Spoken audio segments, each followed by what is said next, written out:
de México, mientras que el artículo que señala el sujeto obligado, es decir, el 53 del Código Comicial, está destinado a los partidos políticos.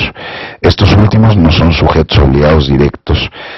para los efectos de la Ley de Transparencia ni para la autoridad de este órgano garante, tan solo lo es el Instituto Electoral del Estado de México. Si bien es cierto que ambos ordenamientos coinciden en que los candidatos tienen datos personales y que los mismos deben de ser protegidos mediante la confidencialidad, y no es que haya una contradicción entre dichos cuerpos legales, simplemente que una está destinada al cumplimiento de instancias públicas y la otra a la de los partidos políticos. El deber de exigir el cumplimiento de la Ley de Transparencia queda a cargo de este órgano garante precisamente, y el deber de exigir a los partidos políticos a que cumplan con las obligaciones de transparencia que les impone el Código Comicial o el Código Electoral está a cargo de la autoridad electoral, tanto administrativa como jurisdiccional. En vista de ello, la solicitud de registro de candidato forma parte de un expediente formado y generado por la autoridad electoral. Si bien es cierto que el candidato o el partido político postulante entregaron información que contiene una parte de datos personales, la misma conforma ya un expediente que contiene una decisión de la autoridad electoral. En suma, el expediente ya queda dentro del archivo del sujeto obligado. Ya no es información propiamente dicha ni del candidato registrado ni del partido postulante. Excepción hecha tan solo de los datos, por supuesto, personales del primero. En consecuencia, resulta inaplicable al presente caso y para este órgano garante, cuando menos hasta este momento para esta ponencia, el artículo 53, fracción quinta del Código Electoral del Estado de México. No así los artículos referidos o los artículos que describen las condiciones de confidencialidad de la Ley de Transparencia. Y por supuesto que se ha de insistir, no por una posible contradicción entre ordenamientos, sino porque tienen ámbitos personales de validez diferentes.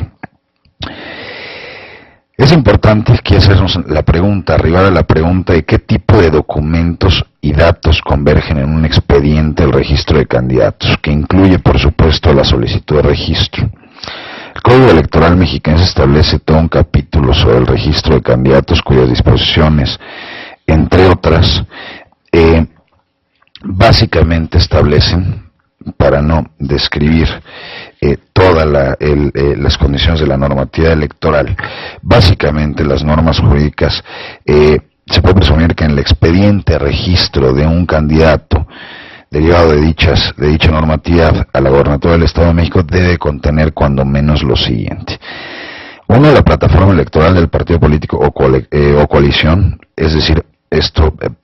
sin la parte de las coaliciones, la plataforma electoral del partido político que lo postula a candidato, derivado de la última reforma, quiero hacer la acotación, la solicitud de registro que permite acreditar el cargo para el cual se postula, la declaración de aceptación de la candidatura, la copia del acta de nacimiento que permite acreditar nombre completo y lugar y fecha de nacimiento, la copia de la credencial de elector o la credencial para votar, que permite acreditar la clave de dicha credencial y el domicilio, la copia de la constancia de residencia que permite acreditar el domicilio y el tiempo de residencia, la declaración del partido político postulante que el candidato fue seleccionado conforme a los estatutos partidarios respectivos. Asimismo, se exige referir la ocupación del candidato a registrarse. También existe una constancia de registro e incluso se publica en Gaceta de Gobierno parte de esta información. De estas normas descritas, de lo que contiene un expediente de un candidato registrado a la Gobernatura del Estado de México, de estas normas, documentos y datos, se estima que los requisitos de registro de candidato, al igual que los requisitos de elegibilidad, es información pública. Aunque sin duda varios de ellos se encuentran en documentos que contienen algunos datos personales que no tienen vinculación o no guardan relación con los requisitos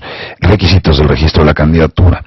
por lo que es factible realizar una versión pública de estos documentos en los que solo se ponga, a la vista de los solicitantes la información que da cumplimiento a las disposiciones electorales antes descritas y clasificar solo los datos personales que nada tienen que ver con dichos requisitos del registro de una candidatura. Así, a guisa de orientación para el sujeto obligado, se tiene que información pública entregable, que es lo que se propone en este proyecto y se someterá a consideración en unos momentos a este pleno. Información pública entregable se considera por esta ponencia la plataforma electoral sin duda del partido político o coalición que postula al candidato, la solicitud de registro que permite acreditar el cargo para el que se postula, la declaración de aceptación de la candidatura, la declaración del partido postulante de que el candidato fue seleccionado conforme a los estatutos partidarios respectivos, el documento que acredita la ocupación del candidato y la constancia de registro. Por otro lado, la información pública a la que puede remitirse al solicitante sería la publicación del acuerdo, por supuesto, del Consejo General y del listado de candidatos en la Gaceta de Gobierno, así como el acta de nacimiento del candidato que puede remitirse mediante el número de partida del acta al registro civil que le emitió. Y como tercer paquete de información susceptible de clasificarse o de testarse, como alternativa al punto anterior, en el caso del acta de nacimiento,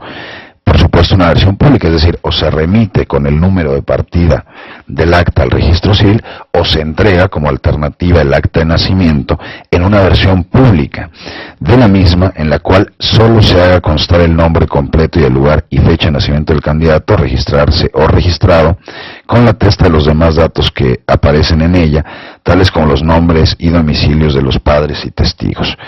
También una versión pública de la credencial del elector, en cuyo caso y por razones de la publicidad que es propia de los candidatos, y a diferencia del criterio que esta ponencia asume en el resto de los casos, sí se dejaría a la vista la foto, esa es la propuesta, la fotografía, y la clave del elector resultan, por supuesto, información pública, y solo se testará como dato personal el domicilio, la huella digital, la firma del candidato y otras referencias plasmadas en la credencial. Y como tercer elemento de esta información que deberá de entregarse, pero susceptible de ser clasificada parcialmente, una versión pública de la constancia de residencia, de tal manera que solo se deje a la vista de los solicitantes que se tiene por cumplida la residencia y el municipio en el que se aplica la misma, con la atesta del domicilio completo y exacto del candidato. Finalmente, por lo que hace al inciso D, a la cuarta vertiente de la litis de la presente resolución, es justamente analizar la procedencia o no de las causales del recurso de revisión previstas en las fracciones primera y cuarta del artículo 71 de la ley de la materia. En el primer caso, conforme a la fracción 1 del artículo 71, se estima por este órgano garante, por lo menos hasta este momento, insisto mucho, por esta ponencia, que no es posible acreditar la misma, pues a pesar de que el sujeto obligado alegó que dicha información está clasificada como confidencial, de conformidad con el índice de expedientes reservados y confidenciales que en la página electrónica, no se acompañó el respectivo acuerdo o acta del Comité de Información. Pues con dicha acta o acuerdo se acredita el debido proceso legal que la ley de transparencia establece para clasificar una información requerida y las razones jurídicas y lógicas para determinar por qué se trata de información confidencial. No basta para esta ponencia hasta este momento la mera remisión al citado índice, que sin duda fue aprobado por el Comité de Información del sujeto obligado, pero es insuficiente porque dicha aprobación corresponde a expedientes de existencia previa al del registro de la candidatura que recién se aprobó en una sesión extraordinaria del Consejo General del Instituto Electoral del Estado de México el 15 de mayo del 2011. Por ello se desestima la pretendida clasificación formulada por el sujeto obligado y de la cual solo hay constancia en la respuesta del titular de la unidad de información, que no así por parte del Comité de Información. Es por esa razón que al excluirse la aplicación de la fracción 1, nos circunscribimos a la procedencia de la causal prevista en la fracción cuarta del artículo 71. En consecuencia, por todo lo antes señalado, esta ponencia estima, y así lo somete a consideración del Pleno, que debe de, por supuesto es procedente el recurso de revisión, debe de revocarse la respuesta del sujeto obligado por ser fundados los agravios manifestados por el particular. Y básicamente entregar los tres tipos de información que me permití describir y que se vuelven a relatar en los resolutivos de la misma forma que se hicieron en los considerandos. Se abre el espacio para comentarios. Me han solicitado la palabra el comisionado Sánchez Henkel, la comisionada García Morón, la comisionada Carrillo. Muchas gracias, comisionado presidente. Yo sosteniendo lo mismo, me voy a permitir darle lectura a algunos precedentes, en concreto una jurisprudencia del Pleno de la Suprema Corte de Justicia, cuyo registro es el 193.435, y algunos otros para justificar y sustentar mi negativa a que se proceda de esa forma y se entregue esa información. Y una de ellas dice: control difuso de la constitucionalidad de normas generales, no autoriza el artículo 133 de la Constitución. El texto expreso del artículo 133 de la Constitución Federal previene que los jueces de cada estado se arreglarán a dicha Constitución, leyes y tratados a pesar de las disposiciones en contrario que pueda haber en las constituciones o leyes de los estados. En dicho sentido literal, llega a pronunciarse la Suprema Corte de Justicia. Sin embargo, la postura sustentada con posterioridad por este alto tribunal de manera predominante ha sido, en otro sentido, tomando en cuenta una interpretación sistemática del precepto y de los principios que conforman nuestra Constitución. En efecto, esta Suprema Corte de Justicia de la Nación considera que el artículo 133 constitucional es fuente de las facultades de control constitucional para las autoridades que ejercen funciones materialmente jurisdiccionales respecto de actos ajenos como son leyes emanadas del propio Congreso, ni de sus propias actuaciones que les permitan desconocer unos u otros, pues dicho precepto debe ser interpretado a la luz del régimen previsto por la propia Carta Magna. Y bajo ese tenor de que no hay preeminencia sobre uno u otro de los ordenamientos de la Constitución, desde mi punto de vista, mientras no se acredite la calidad de ciudadano mexicano, no se podría entregar información. Por otro lado, pues el máximo órgano para interpretación, para determinar lo que se refiere en materia electoral, es el Tribunal Electoral del Poder Judicial de la Federación, cuyas resoluciones son inapelables y que es el único que puede interpretar en materia constitucional. Por un lado, tenemos un recurso de apelación en el cual, entre otras cosas, se menciona, y de forma textual lo cito y que va a formar parte de mi voto particular, de manera subordinada el contenido del artículo 33 de la Constitución Política Federal, en la cual se establece la prohibición a los extranjeros para intervenir en asuntos políticos del país, precepto que aplicado coordinadamente a lo señalado en los artículos 1 y 5 del Código Federal de Instituciones y Procedimientos Electorales, se concluye que únicamente los ciudadanos mexicanos tienen derecho a intervenir en la vida política del país y consecuentemente a participar en los procesos electorales que les competen por razón de territorio, sea federal, estatal o municipal. Después hacen la transcripción de los artículos y después dicen: de los numerales transcritos con anterioridad, se desprende claramente que es facultad exclusiva de los ciudadanos mexicanos su participación e intervención en la vida política del país,